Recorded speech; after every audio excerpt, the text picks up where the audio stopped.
벌써 금요기도회가 되었습니다. 참 일주일이 굉장히 빨리 지나가는 것 같습니다. 그렇죠? 이번 한 주는 그 비가 참 많이 내리는 주였습니다. 어제, 오늘 해서 굉장히 비가 많이 내렸었는데 내일도 또 계속 비가 내리더라고요. 저는 그 이 내리는 비를 보면서 이 예레미야 말씀을 전하면서 하나님의 마음이 또한 이렇게 내리는 비와 같지 않을까라는 그런 생각도 하면서 이 말씀을 준비하였습니다. 제가 그 예레미야 말씀을 준비하면서 드는 생각 중에 하나가 뭐냐면 참 예레미야의 그러한 아픔과 슬픔, 그런데 그것이 하나님의 그러한 아픔과 슬픔이죠. 그리고 그러한 가운데 이 예레미야의 말씀은 얼마나 이 말씀 자체만으로 보게 되면 얼마나 아름다운지 모르겠습니다. 그 하나님의 그 아픈 마음을 굉장히 아름다운 그러한 이 말씀으로써 우리에게 전하고 있습니다. 오늘 새벽 말씀만 보아도 하나님께서는 이스라엘 백성들의 그 남유다의 그러한 죄를 말씀하실 때에 혼돈하고 공허한 그러한 그들의 모습을 보시면서 창세기 1장의 말씀을 거꾸로 이렇게 말씀하셨었죠. 하나님께서 사람들을 창조하셨을 때에는 사람을 가장 마지막에 만드신 이유가 무엇입니까? 하나님이 창조하신 그 모든 것들을 다 마지막에 다 누릴 수 있도록 하시기 위해서 하나님이 가장 마지막에 창조하신 것입니다. 만약 사람을 첫째 달에 창조하셨다면 어떻게 됐을까요? 빛도 없고 땅도 없고 살아갈 수가 없습니다. 사람을 가장 마지막에 창조하셨기 때문에 사람은 하나님이 창조하신 그 모든 것들을 다 누릴 수 있는 그 축복을 누릴 수 있는 복된 사람이었었죠. 더군다나 이스라엘 백성들은 어떠한 사람들입니까? 하나님이 이스라엘 백성을 특별히 택하시고 그들을 가나안 땅을 허락하여 주시고 그곳에서 복받는 그러한 백성으로서 살아갈 수 있도록 하셨음에도 불구하고 그 마지막에 그러한 오늘 우리가 예레미야 말씀의 그러한 모습을 본다면 하나님이 이 말씀을 온전히 신뢰하지 못하고 믿지 않음으로 말미암아 오히려 하나님의 그 축복을 받을 그러한 백성이 하나님의 심판을 받는 그러한 백성의 모습으로 변해져 있는 것을 우리가 보게 되어집니다. 근데 그럼에도 불구하고 하나님은 끊임없이 그들에게 뭐라고 말씀하세요? 돌아오라고 말씀하시죠. 돌아오라, 돌아오라, 돌아오라. 예레미야가 이러한 하나님의 말씀을 전하였을 때 그 주변의 사람들의 반응은 무엇입니까? 듣기 좋아했을까요? 아닙니다. 처음에 한두 번은 하나님 이렇게 말씀하시니까 우리가 돌아가야 되겠다라고 생각했을지 모르겠지만 지속적으로 이러한 말을 전하는 그러한 예레미야를 사람들은 미워하였고 전하면 전할수록 예레미야는 그 주변 사람들에게 배척을 당하게 되었습니다. 근데 그는 그럼에도 불구하고 하나님의 말씀을 끝까지 전해야 됩니다. 예레미야라는 그러한 이름 자체가 하나님이 임명하시다, 세우시다라는 그러한 이름의 의미인데 하나님의 말씀을 전하기 위해서 그를 세우셨고 끝까지 그는 이렇게 말씀을 전하게 되죠. 이러한 말씀을 듣는 많은 사람들의 생각, 나에게 예레미야가 아무리 전해도 나중엔 들어도 아무런 감흥도 없습니다. 그렇죠? 그게 도대체 나한테 무슨 소용이 있어? 나의 이익이 중요하지. 그 당장 나에게 살아가는데 그게 무슨 도움이 돼? 라고 생각할지 모르지만 그러나 이 예레미야의 말씀을 보면서 우리가 알 수 있는 것은 무엇입니까? 곧 그러한 하나님의 심판은 그들에게 다가온다라는 겁니다. 곧 다가옵니다. 곧 다가와요.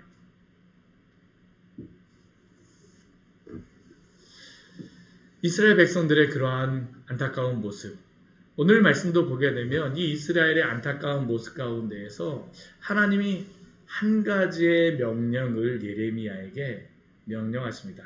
미션을 한 가지 주세요.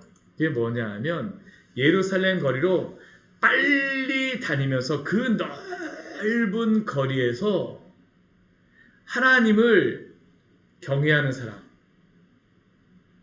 정의를 행하며 진리를 구하는 사람 한 사람이라도 찾으라라고 말씀하십니다. 만약 그거 한 사람이라도 찾으면 하나님께서는 예루살렘 이 성을 멸하시지 않겠다라고 약속하여 주십니다. 우리는 이 말씀을 보면서 유사한 그러한 말씀 우리는 기억하게 되죠. 어떤 말씀입니까? 소돔과 고모라. 우리 창세기 19장 말씀에 보게 되면 18장 말씀에 보게 되면 19장 말씀까지 그런 말씀을 보게 되면 소돔과 고모라의 그러한 말씀을 주실 때 하나님이 아브라함에게 나타나셔서 말씀하셨던 것이 바로 그것이었었죠. 우리가 그 창세기 18장 23절 말씀에 보게 되면 이러한 말씀이 있습니다. 우리 말씀 같이 한번 볼까요? 우리 이 말씀 한번 비교해 보면서 한번 봐도 참 재미있습니다. 창세기 18장 23절 24절 말씀 같이 한번 보겠습니다. 18장 23절과 24절입니다. 같이 읽겠습니다. 아브라함이 가까이 나아가 이르되 주께서 의인을 악인과 함께 멀리하려 하시나이까. 그 성중에 의인 50명이 있을지라도 주께서 그곳을 멸하시고 그 50의인을 위하여 용서하지 아니하시니까. 그런데 어떻습니까? 하나님께서는 아브라함이 이렇게 요청했을 때 그래 의인 50명 있으면 내가 용서하겠다라고 약속하십니다. 그러니까 아브라함이 어떻게 합니까? 50명에서 5명이 부족해갖고 45명을 찾으면 하나님께서 멸하시겠습니까? 그래서 하나님이 용서하시겠다고 하십니다. 그러니까 어떻게 합니까? 40명을 찾으면 어떻게 할까요? 또 어떻게 합니까? 30명을 찾으면 어떻게 할까요? 또 어떻게 합니까? 20명을 찾으면 어떻게 할까요? 마지막에 뭐라고 이야기합니까? 10명을 찾으면 10명만 찾으면 하나님께서 어떻게 하시겠습니까? 그런데 오늘 말씀 어떻습니까? 사실 이 소돔과 고모라보다도 더 예루살렘은 심각합니다. 예레미야가 하나님께 질문한 게 아닙니다. 우리 창세기 18장에서는 아브라함이 하나님께 질문을 하는 것으로서 이것이 시작되어지는데 예레미야서에서는 예레미야가 하나님께 질문하는 게 아니었어요. 하나님께서 예레미야에게 명령하셨죠. 예루살렘의 그 영적인 상태가 어떠한가를 알려주시기 위해서 그 예레미야에게 말씀하신 겁니다. 정의를 행하고 진리를 구하는 자가 한 사람이라도 있다라고 하면 내가 이 성읍을 용서하리라. 소돔과 고모라는 10명이 이하라는 그러한 질문을 아브라함 참아 못했습니다. 근데 지금 하나님께서는 어떻습니까? 예레미야에게 한 명만이라도 있으면 용서하시겠다라고 말합니다. 소돔과 고모라는 왜 멸망하였습니까? 의인 10명이 없어서 멸망하였습니다. 그런데 지금 예루살렘은 의인 한 명을 찾을 수가 없어서 하나님의 멸망과 심판을 받고 있는 게 바로 이 예루살렘의 영적인 상황이죠. 그런데 이것이 더 뼈아픈 이유가 무엇이냐 하면 우리 아까 창세기 18장 우리 23절 24절 말씀을 보았었는데요. 이 말씀에 더 우리의 마음을 더 아프게 하는 그러한 말씀이 있습니다. 그 앞에 18장 17절 말씀에 보게 되면 17절, 18절, 19절 말씀에 보게 되면 하나님이 이 이야기를 왜 말씀하시는지를 아브라함에게 말씀하십니다. 우리 17절, 18절, 19절 말씀 같이 한번 읽어볼까요? 여호와께서 이르시되 내가 하려는 것을 아브라함에게 숨기겠느냐? 아브라함은 강대한 나라가 되고 천하 만민은 그로 말미암아 복을 받게 될 것이 아니냐? 내가 그로 그 자식과 권속으로 명하여 여호와의 도를 지켜 의와 공도를 행하게 하려고 그를 택하였나니 이는 나 여호와가 아브라함에게 대하여 말한 일을 이루려 함이니라. 아멘. 우리 이 말씀에 보게 되면 하나님께서는 지금 아브라함을 그 시대의 소돔과 고모라의 제사장이나 선지자와 같이 임명하신 것입니다.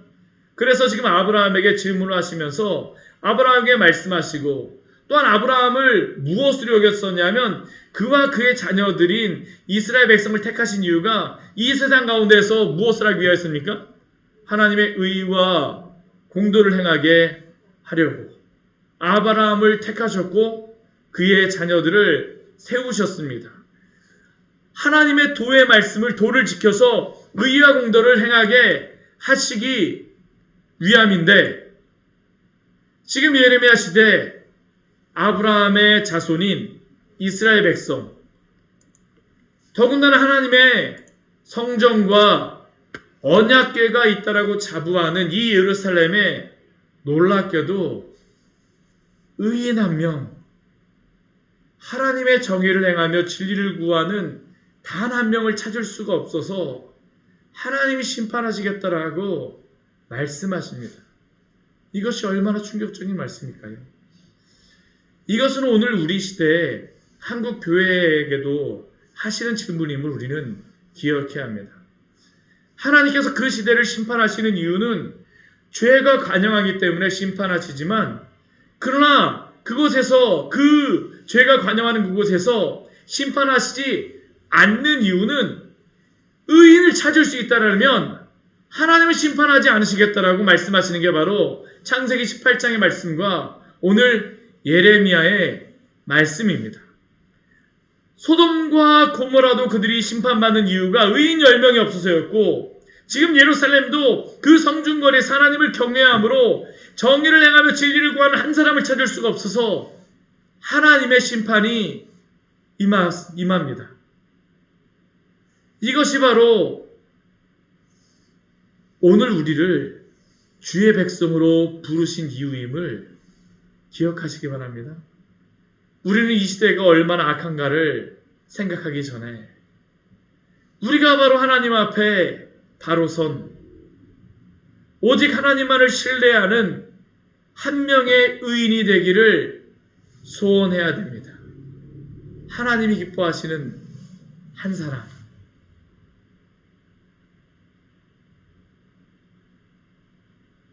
여기 의인이라고 하는 것은 죄 자체를 짓지 않는 깨끗한 사람이라는 의미는 아닙니다. 오직 하나님을 신뢰하며 오직 예수 그리스도의 그 구원의 은혜에 감격하여 믿음으로 살아가는 한 사람입니다. 구원받은 성도가 되었기에 나의 조그만 이익을 위하여 살아가는 것이 아니라 주를 경외함으로 믿음의 분투를 하며 어떠한 순간에도 기도하며 불의와 타협하지 않고 거룩하게 살기를 소원하는 사람이 바로 오늘 이 시대에 우리 가운데 찾으시는 그 한 사람인 줄 믿으시기 바랍니다. 또한 이 사람이 되기를 소원하십시오. 오늘 하나님이 오늘 이 말씀을 주시는 것은 이 한 사람이 없다라는 것을 우리에게도 말씀하시는 것입니다. 또한 이 한 사람이 되려라고, 되기를 소원하라고 우리에게 말씀하시는 것 아닙니까? 우리가 다른 교회가 어떠한가에 대해서 말하기 전에, 그래서 우리는 어떻게 됩니까? 우리 교회가 하나님을 기뻐하는 그러한 교회가 되고 있는지 우리는 날마다 우리 자신을 돌아보아야 합니다. 또한 다른 성도가 아니라 내가 이 믿음에 싸움을 하고 있는지 우리는 날마다 돌아보아야 합니다. 이게 바로 우리에게 맡겨진 그러한 일임을 기억하십시오. 그러나 이렇게 우리가 믿음의 한 사람으로 살아가는 것이 쉽지 않습니다. 이스라엘의 문제가 무엇이었을까요? 우리 2절 말씀을 보게 되면 남유다 이스라엘의 문제가 무엇인가를 우리에게 이렇게 말씀합니다. 그들이 여호와께서 살아계심을 두고 맹세할지라도 실상은 거짓 맹세니라. 지금 이스라엘은 요시야 왕 때의 회개 운동의 영향을 받아서 분명히 그 이전의 므낫세 시대보다는 훨씬 영적으로 나아진 것 같이 보입니다. 그들이 하나님께 고백하는 그러한 믿음이 있습니다. 입술로는 하나님이 살아계시고 그 앞에 맹세하며 살아가겠다라고 고백합니다. 그러나 문제는 무엇입니까? 거짓 맹세입니다. 거짓 맹세. 오늘날에도 한국교회의 문제가 바로 이것 아닙니까? 2000년 초반만 해도 한국교회는 그리스도인이 1000만 명이 된다라고 이야기하였습니다. 1000만 명이 되어져 갈 것이다라고 이야기를 하고 전 세계에서 가장 큰 교회가 있다라고 이야기하였습니다. 한 교회에 60만 명이 등록한 그러한 교회가 있다라고 이야기를 하였었고 또 엄청난 건축비를 들여서 가장 큰 교회당을 짓는다라고 또한 이야기를 하였습니다. 이것이 이슈였었죠. 양적으로 부흥하고 또한 신학교에도 많은 목회자들을 배출하였습니다.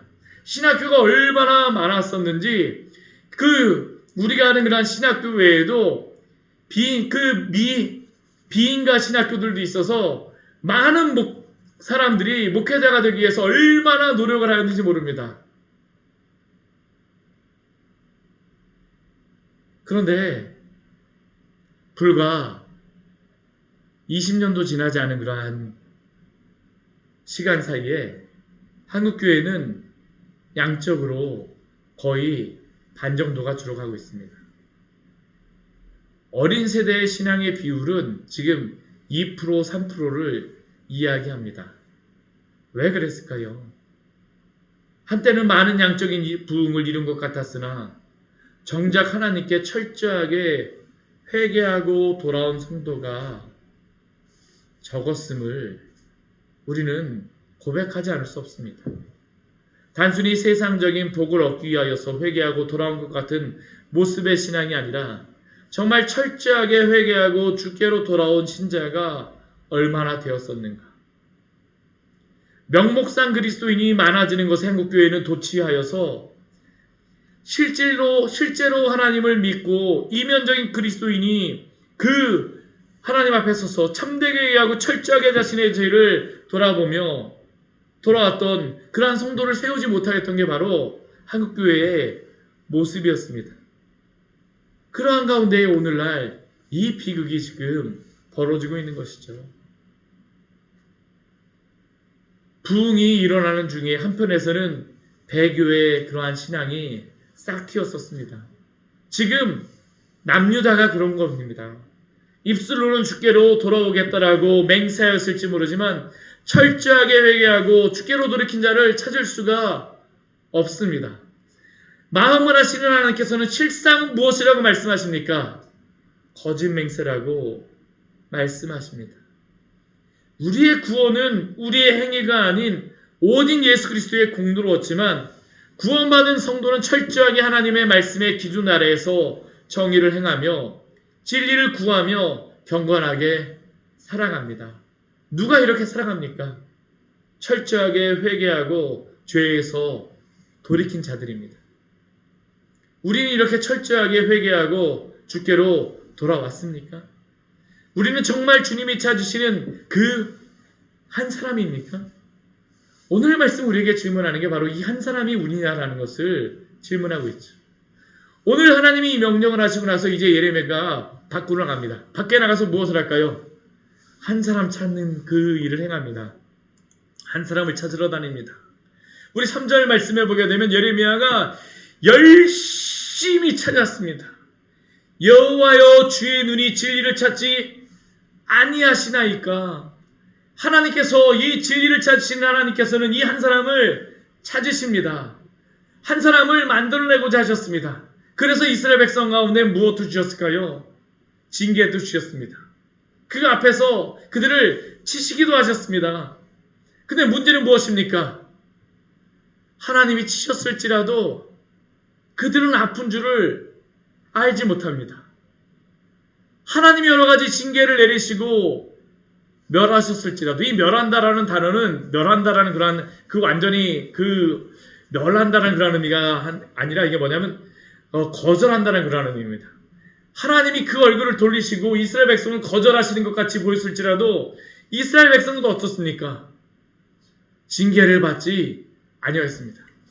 하나님이 그래도 나는 아무 상관이 없어요. 이게 누구의 반응입니까? 이스라엘의 반응이었습니다. 하나님이 응답하지 않으셔도 상관없습니다.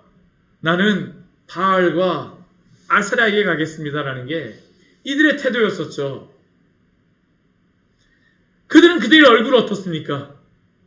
바위보다도 붓게 하며 하나님께 돌아오기를 싫어하였습니다. 지금까지 하나님께서는 이스라엘이 돌아오도록 하시기 위하여서 여러 가지로 징계하시고 그들을 거부하셨음에도 그는 어떤 겁니까? 끄떡없습니다. 끄떡없습니다. 이게 우리가 신앙의 내리막길로 내려가게 되면 바로 이러한 모습으로 가는 겁니다. 처음에는 우리가 하나님을 섬기는 그러한 신앙에서 처음에 멀어지게 되면 이게 단계가 있습니다. 처음에는 그 주님을 예배하고 섬기는 것이 처음엔 너무나 기쁩니다. 즐거웠습니다. 근데 어떨까요? 이 세상의 것들이 즐거워지게 되면 그럴 수도 있지. 타협을 합니다. 한두 번 예배도 빠지고 주님을 섬기는 것에 대하여서 조금 게을리합니다. 그러면 그 마음은 어떡할까요? 이러면 안 되는데, 이러면 안 되는데라고 이야기하는데 나중에는 계속 그 내리막길로, 신앙의 내리막길로 가면 어떡할까요? 아무리 그래도 끄떡없습니다. 나중에는 하나님 없는 자처럼 살아가는 게 바로 신앙의 마지막에 다다랐을 때예요. 이스라엘 백성들이 바로 그겁니다. 그들은 지금 하나님이 어떻게 해도 아무런 반응이 없습니다. 하나님께서 예레미야에게 말씀하셨습니다. 예루살렘에 가서 하나님의 심판이 예정되었음을 전하라. 회개하고 돌아오라라고 외치라. 예레미야는 하나님의 말씀을 가지고 회개하고 돌아오기를 촉구합니다. 하나님이 지금 이 예루살렘 성전에서 의인한 사람을 찾으신다. 소돔과 고모라는 10명이 없어서 멸망을 당하였지만 지금 이곳에서는 하나님이 한 명만 있으면 용서하시겠다라고 말씀하신다라고 예레미야는 분명히 외쳤을 것입니다. 그런데 이렇게 외치는 예레미야를 향하여서 이스라엘 백성들의 얼굴은 무엇입니까? 돌과 같습니다. 돌과 같은 그러한 얼굴로 왜 그렇게 자신을 귀찮게 하느냐라고 말하죠. 우리도 사실은 이러한 것을 지금 경험하고 있습니다. 요즘에 주일마다 생수 가지고 전도하러 나가보시면 어때요? 별로 바쁘지도 않은 것 같은데 갑자기 막 뛰어가는 사람도 있습니다. 굉장히 선하게 생긴 그러한 학생인데도 불구하고 물 하나 주려면 얼굴을 갑자기 딱 돌리고 나서 딱 굳게 하고 가죠. 예레미야가 선지자라는 걸 몰랐을까요? 압니다. 예레미야가 하나님의 말씀을 전하지 않았을까요? 전합니다. 근데 전하면 전할수록 어떻게 할까요? 점점 더 그 얼굴을 굳게 하는 겁니다. 우리가 가서 저 앞에서 물을 전하게 되면요, 한두 번 받았던 사람들도 나중에는 어떻게 할까요? 더 웬만한 사람이 더 많아질 수 있음도 기억하시기 바랍니다. 이게 바로 세상의 반응입니다. 더 강력하게 거부하죠. 예루살렘이 그랬습니다. 무시합니다. 미워합니다. 그래서 예레미야는 4절 말씀을 보게 되면 그가 새로운 작전 하나를 생각해냅니다. 이 무리는 비천하고 어리석은 것뿐이라. 예레미야가 이 이스라엘 백성들, 일반 백성들에게 가서 의인한 사람을 찾기 위해서 열심히 전화했음에도 불구하고 어떻습니까? 이 사람들은 듣지 않는 겁니다. 이 사람들은 하나님의 마음에 대해서 잘 모르는구나. 이들이 비천한 그러한 그 위치에 있고 또 하나님의 말씀을 잘 모르고 배우지 못하였으니까 이들이 이런가 보다 하고 나서 예레미야는 어떻게 합니까? 지도자들에게 가서 전하겠다라는 것이죠. 내가 지도자들에게 가서 말하리라. 그리고 그는 실제로 지도자들에게 가서 말하기 시작합니다. 근데 여호와의 길, 자기 하나님의 법을 안다라고 하였던 이 지도자들도 어떻게 할까요? 그들도 일제히 멍에를 꺾고 결박을 끊어버렸다라고 말씀합니다. 이들은 다른 백성들과 달라서 우리는 하나님의 길을 따른다라고 하였었는데 스스로는 여호와의 길, 자기 하나님의 법을 안다라고 자부하였었는데 이들도 어떻습니까? 하나님의 멍에를 꺾고 하나님의 결박을 끊어버렸습니다. 하나님이 주신 멍에와 그 결박도 이들에게도 역시 쓸모없는 것처럼 여겨진 것이죠. 우리를 속박하는 것으로 여기고 하나님을 따르지 않는 것입니다. 예레미야의 어떤 말이 더 싫었을까요? 항복하라고 이제 바벨론이 항복하라고 이야기하는데 지도자들이 그것을 들을까요? 듣지 않습니다. 넌 지금 나라를 팔아먹는 애냐? 라고 이야기를 하겠죠. 일제히 이것이 참 안타까운 이스라엘의 영적인 상태입니다.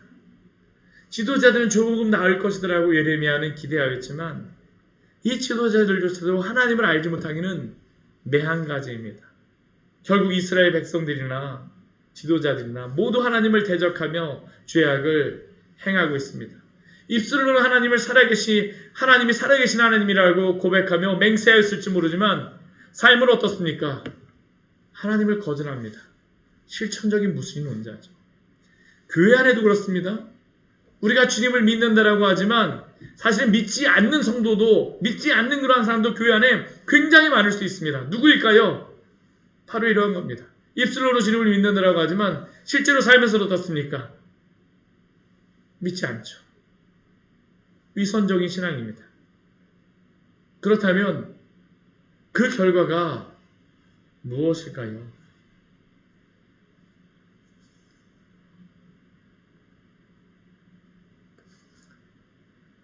우리 6절 말씀을 보게 되면 그러므로라고 말씀합니다. 이제 무엇이 나옵니까?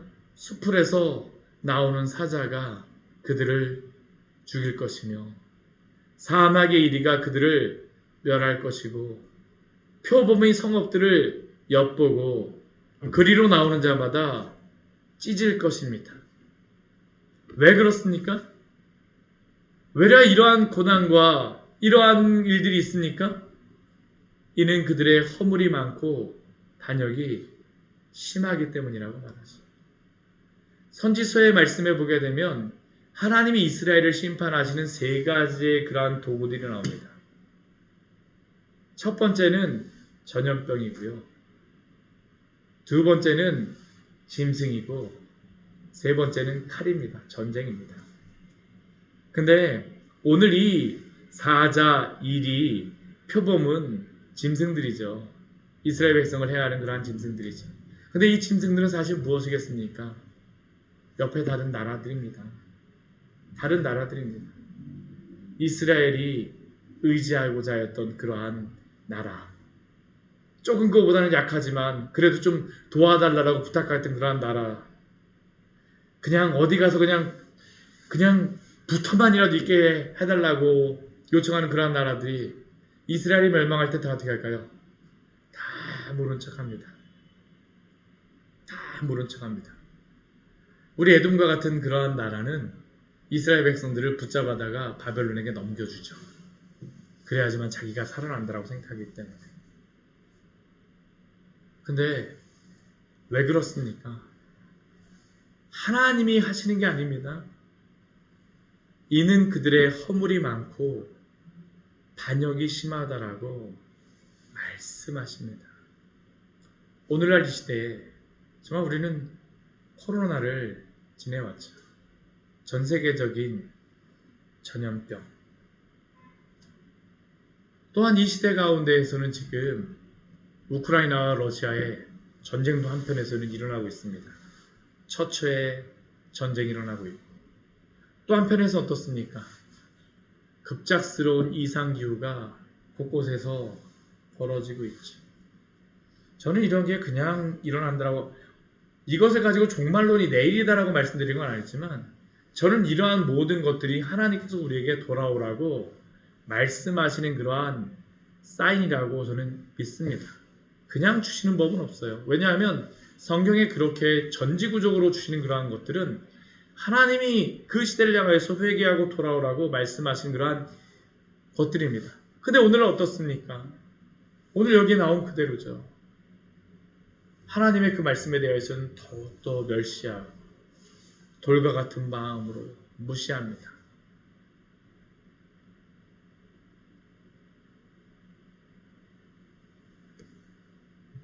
그런데 문제는 이 세상이 그렇다 할지라도 예레미야를 통해서 계속적으로 이렇게 말씀하시는 건 무엇입니까? 우리가 예레미야가 찾는 그러한 한 사람입니까? 오늘 여기에도 보게 되면 이스라엘 백성들과 지도자들이 나오죠.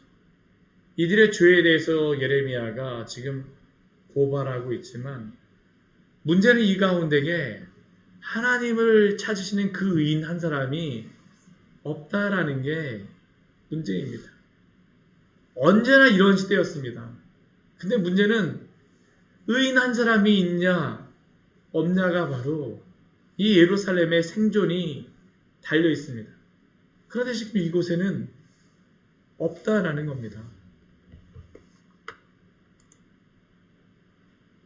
오늘 7절에서부터 9절까지의 말씀은 이러한 결과를 통하여서 사실은 오늘 이 말씀이 이스라엘 백성을 법정 위에 세우는 말씀과 같습니다. 고발하는 말씀이에요. 오늘 이 말씀을 통하여서 이스라엘 백성들은 무엇으로 이제 딱 판결이 나는 걸까요? 하나님 앞에 심판을 받아도 마땅한 죄인이라는 겁니다. 하나님이 예레미야를 통하여서 질문하시죠. 내가 어찌 너를 용서하겠느냐? 이러한 죄악을 행하는 너를 어찌 용서하겠느냐? 내 자녀가 나를 버리고 신이 아닌 것들로 맹세하였으며, 모두 하나님을 버리고 신이 아닌 것들로 맹세하며 우상 숭배를 하고 있습니다. 하나님의 다른 신은 없습니다. 성경을 보게 되면 이들은 바알을 섬기며 아세라를 섬기고 있지만 사실 이 세상의 신은 바알과 아세라는 풍요를 섬기는 것이고 세상의 아름다움과 만족을 섬기는 겁니다. 하나님의 모든 신은 그저 인간의 탐욕이 투영된 모습일 따름입니다. 오늘날 이 시대도 동일합니다. 하나님께서는 가나안 땅에서 이들에게 배불리 먹게 하셨습니다. 우리 7절 후반절 말씀을 보게 되면 하나님이 그들을 배불리 가나안 땅에서 먹이셨습니다. 근데 그 결과는 무엇입니까? 간음하며 창기의 집에 허다히 모였다라고 이야기를 하죠. 이것은 단순히 간음하며 창기의 집에 음란함도 의미할 수 있지만 이 시대 가나안의 종교는 다 무엇입니까? 우상 숭배가 다 이 음란함과 항상 함께하고 있습니다. 여기에 창기는 다 제사장들입니다. 가나안의 바알의 제사장들이고 아세라의 제사장들이 바로 이 간음하며 창기의 집입니다. 여기가. 이들은 이런 우상 숭배를 행할 뿐만 아니라 8절 말씀을 보게 되면 불의를 행하죠. 그들은 두루 다니며 살찐 수말같이 각기 이웃의 아내를 따르며 소리 지르는도다. 불의를 행합니다. 자신의 음욕을 채우고 탐심을 채우고 여러 죄악을 만족시키기 위해서 이곳저곳을 기웃거리며 다니고 있습니다. 오늘날 우리 시대도 동일하지 않습니까? 돈을 벌고 무엇인가를 얻어서 이 시대는 무엇인가를 위해서 그 번 것을 가지고 무엇을 향하여 사용합니까? 또다시 죄를 짓기 위하여서 무엇인가를 사용하는데 그것들을 쓰고 있지 않습니까? 더 부유해지고 더 자신을 만족시키기 위해서 자신의 기득권을 지키기 위해서 이 시대에 얼마나 많은 사람들이 높이 있다라고 하는 사람들이 자신의 힘과 능력을 사용합니까? 정의와 진리가 추구되지 않습니다. 하나님을 향하여서 그것을 사용하기를 하기보다는 하나님을 대적하는 것을 향하여서 그 모든 힘들을 사용합니다. 사상과 문화 속에서 하나님을 대적하며 이 물질 문명 속에서 하나님을 대적하며 나의 자유를 위하여서 하나님의 말씀을 따르지를 않습니다. 하나님이 다시 질문하십니다. 9절 말씀에 우리에게 이렇게 예레미야에게 말씀하시죠. 여호와의 말씀이니라. 우리 같이 한번 읽어볼까요? 내가 어찌 이 일들을 대하여 벌하지 아니하겠으며 내 마음이 이런 나라에 보복하지 않겠느냐. 하나님께서 지금 질문하십니다. 하나님이 어찌하여 이런 나라에 대하여서 벌하지 않으며 보복하지 않겠느냐. 만약 하나님이 이런 나라에 대해서 보복하지 않으시면 하나님은 공의로우신 하나님이 아니십니다. 하나님이 이들이 회개하게 하기 위해서도 이들에게 이 벌을 내리십니다. 오늘 말씀은 예레미야를 통하여서 이 시대 사람들을 하나님 앞에 법정 앞에서 기소하는 말씀입니다. 이들은 하나님 앞에 죄인입니다. 부인할 수 없습니다. 근데 우리가 이러한 말씀을 보면서 가져야 될 마음이 무엇일까요? 오늘날 이 시대에도 아까 말씀드렸던 것 같이 별로 다르진 않습니다. 많은 정치인들이 자신이 대통령이 되고 국회의원이 되면 이전과 다를 것이다라고 약속하였습니다. 저도 사실은 그러한 이야기를 들을 때마다 참 가슴이 뛰는 정치인들을 가끔 만나기도 하였습니다. 정말로 그러한 사람이 대통령이 되면 국회의원이 되면 무엇인가 다를 거야. 근데 어떻던가요? 그 전 사람하고 좀 다르긴 한 것 같습니다. 근데 결과는 어떻습니까? 동일합니다. 치우칩니다. 왜 그럴까요? 하나님의 정의와 진리가 기준이 아니라 사람이 기준이 되기 때문입니다. 그들의 정치적인 이데올로기에 따라서, 정치적인 성향에 따라서, 자신을 지지하는 지지자들의 어떤 의견에 따라서 사람을 만족시키고자 하지만 결국 하나님을 만족시키는 것과는 동일하지 않습니다. 그렇기에 보편적인 선을 행해야 하지만 그들은 그것을 추구할 수가 없죠. 사람의 정의는 치우칠 수밖에 없기 때문입니다. 그렇다면 이러한 시대 가운데에 그리스도인들은 어떻게 해야 되겠습니까? 어떻게 해야 되겠습니까? 저는 오늘 이 말씀이 우리에게 중요한 그러한 통찰을 주는 말씀이라고 생각합니다. 우리도 역시 그 사람들과 동일하게 정치인들을 기대할 수도 있고 원망할 수도 있습니다. 불평할 수도 있습니다. 그런데 그 전에 우리가 먼저 가져야 될 것이 무엇일까요? 오늘도 하나님께서는 하나님 앞에 살고자 하는 그 의인 한 사람을 찾으시는 줄 믿습니다. 바로 그 사람이 우리가 되기를 소원해야 되겠죠. 예루살렘 성내의 일반 백성 중에서 지도자들 사이에서 누구도 하나님의 백성으로 있지 않습니다. 오늘날도 저는 동일하다고 생각합니다. 그들에게 거룩하게 살아가지 못한다라고 말할 필요도 없습니다. 내가 하나님 앞에서 하나님이 찾으시는 그 한 사람으로 하나님을 기쁘시게 하기 위해 살아가고 있습니까? 우리 광야의 샘 교회가 이 세상의 교회가 어떠냐의 문제로 씨름하는 것이 아니라 정말 하나님의 말씀을 기준으로 우리가 하나님의 교회를 세워가기를 열망하며 세워가고 있습니까? 우리의 가정이 어떠느냐가 아니라 내가 정말 우리 가정 안에서 그 가정을 세우는 한 사람으로서 세상의 많은 무너진 가정 가운데에서 한 사람으로 살아가기를 소원하고 있습니까?